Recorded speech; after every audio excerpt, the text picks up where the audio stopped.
nous allons vous présenter les différents modes de sélection graphique dans Robot Millennium. Vous pouvez simplement cliquer sur la barre.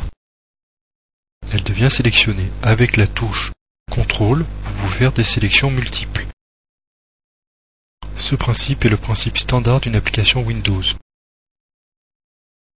Vous retrouvez la liste des barres sélectionnées dans le champ de sélection des barres. Ce même principe est applicable aux nœuds.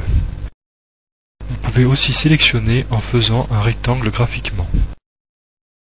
Une fenêtre de droite à gauche, tous les éléments coupés par sa fenêtre seront sélectionnés. Une fenêtre de gauche à droite, tous les éléments complètement contenus dans cette fenêtre seront ainsi sélectionnés. Vous pouvez aussi sélectionner en tapant le numéro des barres voulues. 1 à 11, 26 et 27. Vous les retrouvez en rouge sur la vue graphique. Vous pouvez aussi vous aider des différentes projections.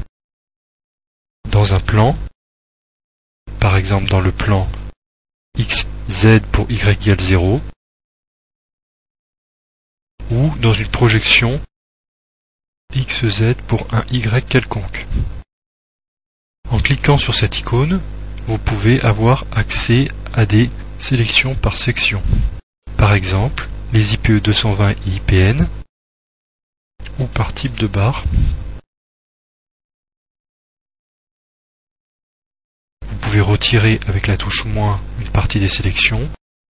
Si vous avez au préalable créé des groupes, vous pouvez après sélectionner ces groupes soit par leur nom, soit par leur couleur prédéfinie.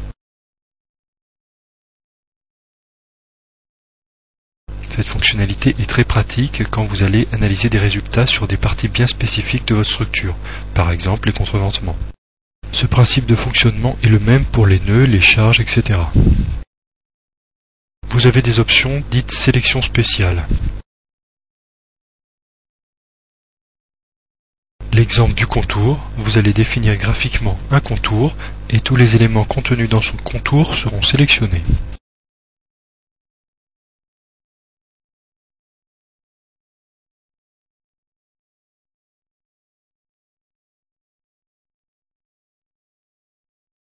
Vous pouvez aussi sélectionner par ligne de construction, si vous avez bien sûr au préalable créé ces lignes de construction.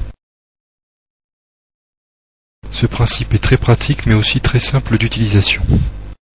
Toute modification sur certains attributs est ainsi très facile et rapide à exécuter. Vous pouvez aussi sélectionner des éléments en cliquant simplement sur le label de la ligne de construction. Et tous les éléments contenus dans ce plan seront sélectionnés. Un clic sur la touche CTRL sélectionne tous les éléments entre deux lignes de construction.